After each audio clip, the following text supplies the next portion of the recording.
Cordial saludo a los televidentes del canal del Congreso de la República de Colombia. Les damos la bienvenida a este espacio de Cámara Abierta, programa de la Cámara de Representantes que busca destacar y resaltar a quienes contribuyen en la formación de los valores sociales, institucionales y democráticos del país. Sean todos ustedes bienvenidos. Hoy con un invitado muy especial, un hombre que ha tenido una trayectoria demasiado importante en nuestro país y para él. Doctor Alfonso López Caballero, hijo del expresidente de la República, Alfonso López Michelsen, ha sido representante a la Cámara, senador de la República, ha sido precandidato presidencial, ministro de Agricultura, ministro del Interior, embajador en 3 oportunidades, doctor Alfonso López, en Canadá, en Reino Unido y últimamente en Rusia. ¿Cómo ha estado, doctor Alfonso López? Bienvenido. Muy bien, muchas gracias, un gusto estar aquí. Doctor Alfonso López, con todo esto que está tan de actualidad, el tema del conflicto entre Rusia y Ucrania, y usted acabando de llegar de ser embajador de Colombia en Rusia, ¿cómo es y cuál es la verdad de todas estas cosas? Porque una cosa maneja la información occidente y otra en la parte de Rusia.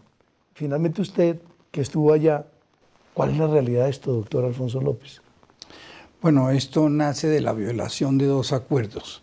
Por un lado, cuando cayó el muro de Berlín y se pensaba en la posible reunificación de Alemania,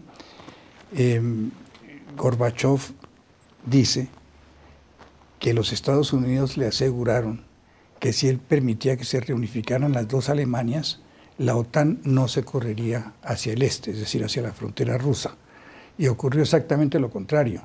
9 años después de la caída del muro de Berlín, la OTAN empieza a incorporar como parte de su alianza militar a países que antes formaban parte de la esfera de influencia rusa, que eran satélites rusos y que conformaban el llamado Pacto de Varsovia, que era la contraparte de la OTAN. Y así poco a poco se fue corriendo la OTAN hacia las fronteras rusas hasta que llegamos a Ucrania. En el camino Rusia se convirtió en un país mucho más fuerte y seguro de sí mismo y tuvo ya la capacidad para advertir que si las cosas llegaban a ese punto, podían ocurrir cosas imprevisibles, como ha sido el caso. Ese es un asunto. El otro es que cuando se desintegró la Unión Soviética, que quedó en 15 países sucesores, el mundo temía mucho la proliferación nuclear, porque la Unión Soviética era la segunda potencia nuclear. Y en ese momento, el país que más bombas atómicas tenía, además de Rusia, era Ucrania, que tenía creo que 500 cabezas nucleares. Entonces, para convencer a Ucrania de que se deshiciera de esas cabezas nucleares y se las entregara a Rusia, se firmó en Budapest un documento que se conoce como el Acuerdo o el Documento de Budapest en el año 1991, si no me equivoco, en el que Ucrania, la propia Rusia, los Estados Unidos e Inglaterra se comprometían a garantizar las fronteras de Ucrania si Ucrania entregaba las armas nucleares. Ese acuerdo, desde luego, Rusia no lo cumplió cuando dio un zarpazo y le arrebató Crimea a Ucrania a raíz de un cambio político que hubo en Ucrania cuando el gobierno de Ucrania pasó de ser un gobierno amigo de Rusia a ser un gobierno hostil a Rusia. Y eso provocó que Rusia violara el acuerdo y se apoderara de Crimea. De manera que la violación a esos 2 acuerdos es lo que hay detrás del conflicto actual. Doctor Alfonso López, ¿cuál es la situación que viven internamente los rusos en este conflicto? La ciudadanía, el común de la gente. Yo he tenido oportunidad de hablar allá con algunas personas que conozco. La vida se desarrolla normalmente. Hay un poco de nerviosismo y han subido algunos precios, pero no hay una situación de de emergencia, ni un estado que se sienta un estado de guerra en Moscú. No, eso es la información que yo he recibido. Incluso hace poco estuvo visitando a uno de los funcionarios nuestros allá, su familia, la hija y el yerno, y pasaron allá, no sé, algo así como mes y medio, toda esta etapa. Y estuve con ellos hace 3 días y me contaron que allá la vida se desarrollaba normalmente. Doctor, lógico que los medios de comunicación a nivel mundial juegan un papel importantísimo y la guerra se ha extendido hasta ellos. Y la guerra de desinformación es muy grande.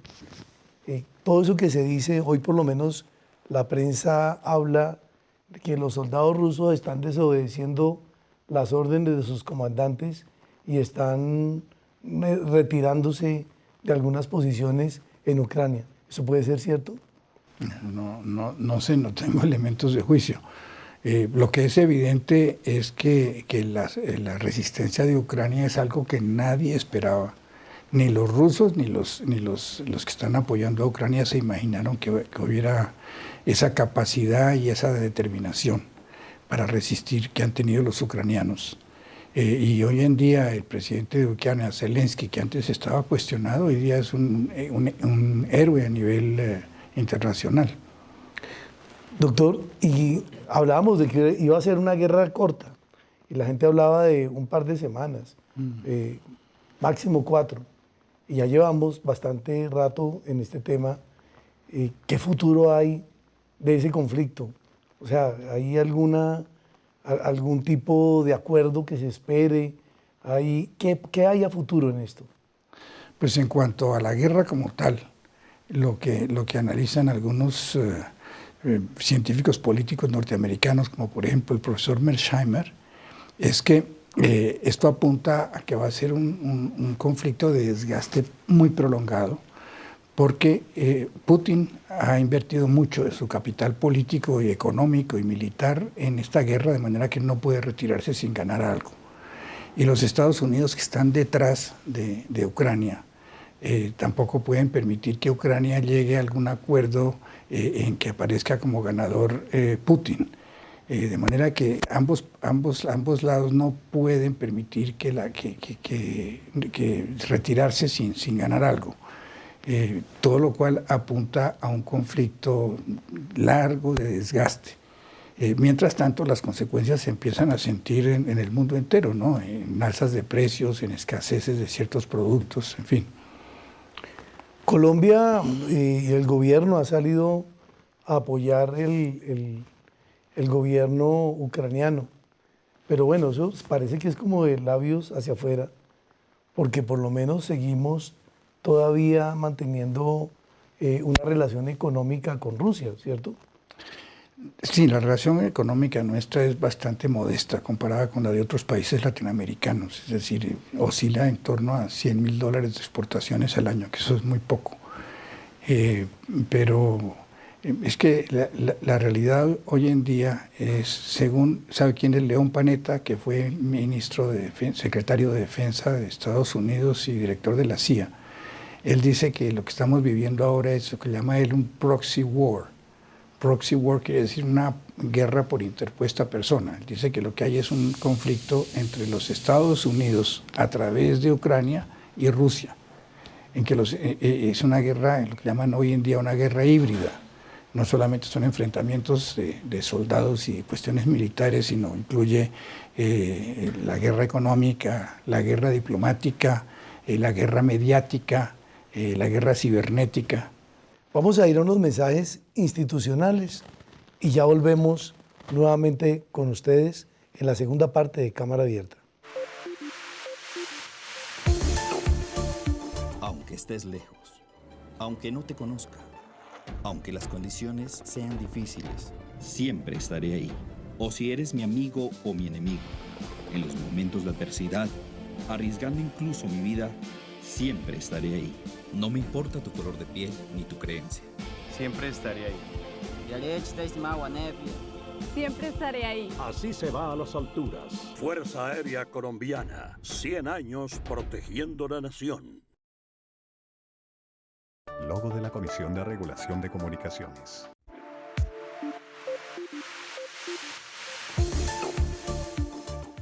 Bueno, ya en la segunda parte de Cámara Abierta, con el doctor Alfonso López Caballero, este hombre importante de nuestra política nacional y sobre todo del tema diplomático.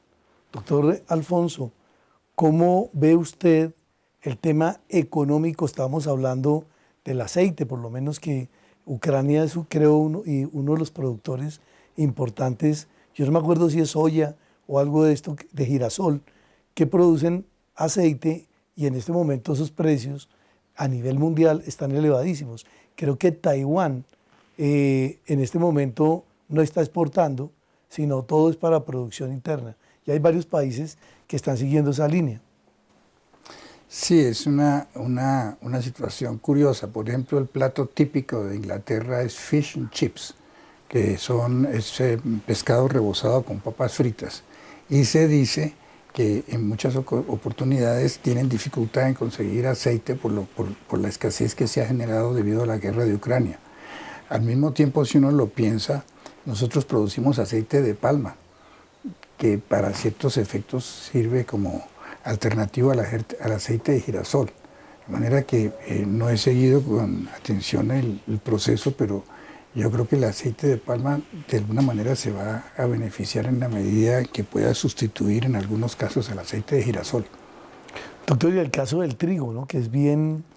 El caso del trigo es dramático porque particularmente el África depende del trigo. Ucrania, en la famosa Tierra Negra, con esas capas vegetales tan altas, es la tierra más fértil de Europa y lo llamaban el granero de Europa. Y es uno de los más grandes productores de trigo del mundo, junto con Rusia. Y la guerra pues está con las sanciones, está afectando la oferta de trigo y ahí los grandes perjudicados van a ser los africanos, como ya dijimos, porque ellos son los principales importadores de trigo. Doctor, estaba pensando ahorita en algo que nos ha demostrado las últimas guerras en el mundo. Afganistán, los rusos no pudieron, los gringos tampoco. ¿Esta no será una guerra igual? Pues en cierto sentido sí, porque está demostrado que una cosa es ganar la guerra y otra cosa es ocupar el territorio y controlarlo y tener un control efectivo.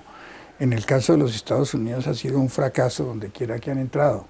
Entraron a Irak y desarticularon el país, no pudieron controlarlo, se retiraron y en Irak lo que ha quedado son el caldo de cultivo del terrorismo islámico hoy en día, como Al-Qaeda y todos esos movimientos, el Estado Islámico, etc. En Libia, lo mismo, mataron a Gaddafi, ganaron la guerra y el país se desintegró. Y en Afganistán, pues más o menos una situación parecida. Pudieron golpear militarmente a los talibanes, pero a la hora de controlar el país la historia fue distinta. Y de raro nada tiene que en Ucrania se presente un fenómeno parecido. No creo que los rusos sean tan tontos de pretender controlar plenamente a la población ucraniana y el territorio ucraniano después de las experiencias que acabamos de comentar. Doctor Alfonso López, en Colombia se habla muchas veces de reducir el Estado. Sin embargo, se quejan siempre, y lo vemos en las páginas de los periódicos, que hace falta presencia del Estado en más del 70-80% del país. Rusia es un Estado pequeño, ¿verdad? ¿Y cómo hacen para controlar todos estos territorios? Bueno, una pregunta interesante, porque además no solamente la población son 135 millones, 150 millones de personas, pero no todas son rusas y no todas son de la misma religión. O sea que, es decir, es un problema complejo. Allá hay budistas, por ejemplo, en Kalmukia y en Buriata hay musulmanes. Ha habido unas revueltas complicadísimas como la guerra de independencia de Chechenia que la aplastó con mano de hierro Putin. Pero sí, es una buena pregunta. ¿Cómo allá con la población toda, allá no hay insurgencias? Por eso sí, y aquí sí, una población pequeña frente a estas, y bueno, no tenemos esa presencia que se requiere del Estado. Doctor, ¿usted cree que el Estado en Colombia se debe reducir? El Estado colombiano es una pregunta para que la diriman ahora los candidatos presidenciales. Bueno, doctor Alfonso, usted es egresado de Georgetown en Relaciones Internacionales, ¿cierto? Tiene maestría, doctorado en Economía. ¿Usted cómo ve la situación del mundo hoy con este tema de la guerra, con las inflaciones tan impresionantes que se están viviendo? Estados Unidos no se escapa de ello también. Pues mire, yo creo que aquí hay dos tópicos. El uno, el económico, y el otro, el político. Desde el punto de vista económico, hay unas transformaciones muy grandes que están teniendo lugar. Por un lado, por muchos, desde muchos ángulos se habla de que se va a terminar la hegemonía del dólar. Por otro lado, países como Alemania van a tener que tener un cambio revolucionario en cuanto al manejo de la energía. Ellos estaban apuntando hacia una energía limpia, solar o eólica, y en ese periodo de transición es que necesitaban el gas ruso, porque ellos eliminaron completamente lo que era producir energía a base de carbón, que es un elemento que es malo desde el punto de vista ecológico. Estaban eliminando la energía nuclear, alcanzaron a cerrar la mitad de sus plantas de energía nuclear, apuntando únicamente a energía limpia. Ahora, a raíz de este suceso, han dado la vuelta y van a reabrir plantas de energía nuclear para ir eliminando la dependencia del gas ruso. Pero es un impacto enorme el que está sufriendo Alemania con esta guerra. Y en el resto de Europa también, naturalmente, pues eso se refleja en la inflación. Pero hay un tema que me parece muy interesante desde el punto de vista tanto económico como político, y es qué va a pasar después de la guerra con los dos gigantes de Asia, que son China y la India. La India dentro de muy poco va a ser la segunda o tercera economía mundial, es el país más poblado después de China, pero con una economía pujante y que de la noche a la mañana se va a convertir en una gran potencia económica, ya va en esa vía, como ya lo es China, que hoy día es la segunda potencia económica a nivel mundial. Son países que tienen un problema, China con los Estados Unidos y la India con la propia China. Entonces todo eso altera el mapa geopolítico. Doctor, ¿y no pueden existir de pronto algunas de estas manifestaciones que hemos visto, particularmente en América Latina, en contra de los estados? Aquí en Colombia, estas manifestaciones y paros que nos tuvieron realmente muy afectados y afectaron incluso la vida de personas en el tema de muertos que hubo por no llegar, no dejar de entrar a una ambulancia, pérdidas de bebés y todas estas cosas. ¿No podría levantarse eso a nivel mundial, viendo esta situación que se está viviendo? No, a ver, en España ya se dio una situación parecida, que fue lo que dio origen al movimiento político que se llama Podemos, Unidas Podemos, en el cual uno de los adalides era Pablo Iglesias, hasta hace poco que fue derrotado en las elecciones y se retiró de la política. Pero ya se dio ese proceso en España. En Francia hay una cosa parecida, que es lo que llaman los chalecos amarillos, les gilets jaunes, que es muy parecido a lo que se vio en Chile y lo que se vio aquí, solo que con una intensidad menor, y de alguna manera el Estado ha podido aplacarlos.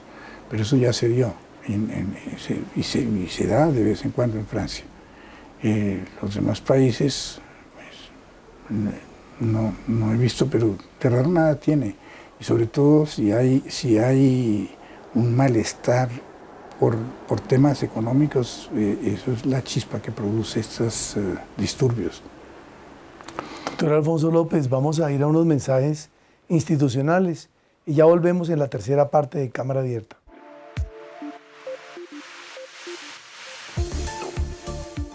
En Bogotá hay 8 millones de habitantes en 20 localidades y en todas ellas la Personería de Bogotá protege los derechos de los ciudadanos. En las personerías locales reciba orientación gratuita en temas de salud, servicios públicos, convivencia, quejas contra funcionarios, declaración de víctimas, temas jurídicos y mucho más. Diríjase a la personería de su localidad. Estamos en toda la ciudad. Personería de Bogotá, al servicio de la ciudad.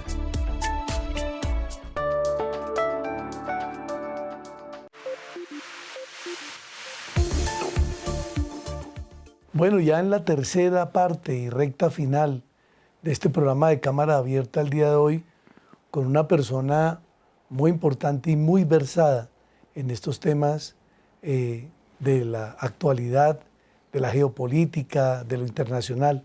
Doctor Alfonso López Caballero, cuéntenos cómo fue esa vivencia suya como embajador de Colombia en Rusia. ¿Qué le gustó de ese país? ¿Qué no conocemos acá en Colombia de lo que se vive en Rusia? No solo en la actualidad, sino todo el proceso que usted vivió allá. ¿Cómo lo afectó? ¿Cómo lo recibió? Pues mire, uno se sorprende realmente porque uno tiene la imagen de un país totalitario, comunista. A pesar de que cayó el comunismo, uno sigue un poco con esa imagen, con un pueblo que se supone hosco, primitivo, y un país relativamente primitivo que lo que tiene es muchos recursos naturales y humanos para hacer la guerra y nada más. Y uno va allá y se encuentra con una situación totalmente distinta. Ese es un país moderno, muy organizado, la gente es amable, es cálida, son profundamente patriotas, pero pues hay algunos rezagos de la Guerra Fría que afectó a la confrontación entre Occidente y Rusia, pero en general las personas que están allá quedan muy bien impresionadas por ese país, como ocurrió durante el torneo de fútbol, en que hubo una gran afluencia de colombianos y todos se fueron con una muy buena impresión sobre Rusia y sobre la manera de ser del pueblo ruso, que es un pueblo, le repito, cálido, generoso, cordial. Doctor, vimos por lo menos que el tema de la autoridad es importante en Rusia y se respeta la autoridad. Eso es una visión que tenemos desde aquí, desde Colombia por lo menos. ¿Es así o no es? Sí, es así. La tradición de ellos es muy distinta a la nuestra. Allá hay una libertad muy superior a la que había en la época comunista, pero pues nunca es un ambiente como el que hay acá o el que hay en los países del occidente. Hay manifestaciones en contra y hay sectores que no están contentos con el gobierno, como en todas partes, pero no se manifiestan con la intensidad que podría ocurrir en una cosa parecida aquí. ¿Y el respeto por lo público? Absoluto. Allá usted se queda impresionado de la limpieza de las calles, de la perfección de todo, y todas las cosas públicas generalmente son impresionantes. Las universidades, usted no se imagina las instalaciones que tienen las universidades y totalmente descentralizado, ¿no? Es decir, las grandes universidades no están limitadas a Moscú y a San Petersburgo, sino en todos los extremos. Y hay muchos estudiantes colombianos, creo que puede haber alrededor de unos 800 estudiantes colombianos que están allá, todos muy a gusto y salen con una preparación muy sólida, porque la educación en Rusia pues es muy sólida, cosa que se evidencia en el país. Es decir, usted ve, digamos, desde el punto de vista de la ingeniería, los puentes que han construido, el que han hecho ahora entre Crimea y la Rusia continental o en Vladivostok, los edificios, las carreteras, todas son de primerísimo nivel y son basados en ingenieros formados en Rusia. La medicina también muy avanzada. Bueno, tan es así que yo me confié para hacerme una operación de los ojos en Rusia, cosa que hice 10 días antes de tomar el avión, y no se imagina usted la calidad de los médicos y de los hospitales. De manera que todo eso en cierta manera es una sorpresa inesperada para quienes pensamos que el país está en una etapa más primitiva de lo que en realidad está. Doctor Alfonso López, extra cámara hablábamos sobre el, llamémoslo así, posicionamiento de nuevas potencias en el top 10, aprovechando precisamente este momento histórico de confrontación entre Ucrania y Rusia. Y hablamos de la India, que entraría a jugar un papel muy importante, y la China. Pues la China y la India van a ser las economías más importantes al lado de la economía de los Estados Unidos en el muy corto plazo. Ya hoy día la China es la segunda economía a nivel mundial. Prácticamente todos los productos que uno encuentra en los Estados Unidos tienen un elemento chino, así sea un saco que fue cosido en China o un microchip para un teléfono o los elementos de un automóvil o de un avión. Pero ahí se anticipa que va a haber una realidad cada vez mayor entre los Estados Unidos y China, tanto en el plano económico como en el plano político. Y eso ha hecho que se generen unas alianzas con el propósito de contener a China, como es el caso de la recién formada AXUS, que se refiere a Australia, el Reino Unido y los Estados Unidos, que son las potencias anglosajonas marítimas que rodean tanto a Rusia como a China.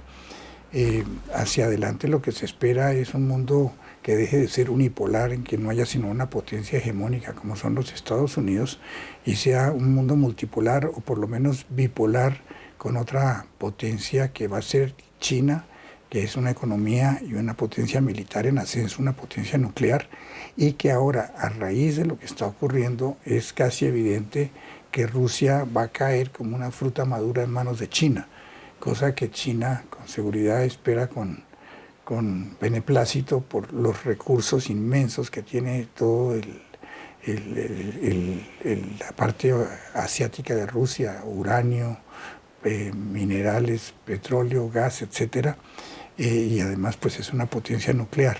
Y esta confrontación de Rusia con el occidente lo que está haciendo es empujando a Rusia en brazos de China y generando un nuevo universo bipolar. Y la persona más influyente que hay en el mundo de la geopolítica en China, que se llama Alexander Dugin, es justamente lo que predica, que Rusia debe olvidarse un tanto de tratar de integrarse en Europa y en el occidente y volcarse hacia lo que ellos llaman la estrategia de Eurasia. Doctor Alfonso López, estamos muy agradecidos de haberlo tenido el día de hoy aquí en Cámara Abierta. ¿Quiere usted decirle algo más a los colombianos que en este momento lo ven a través de este canal?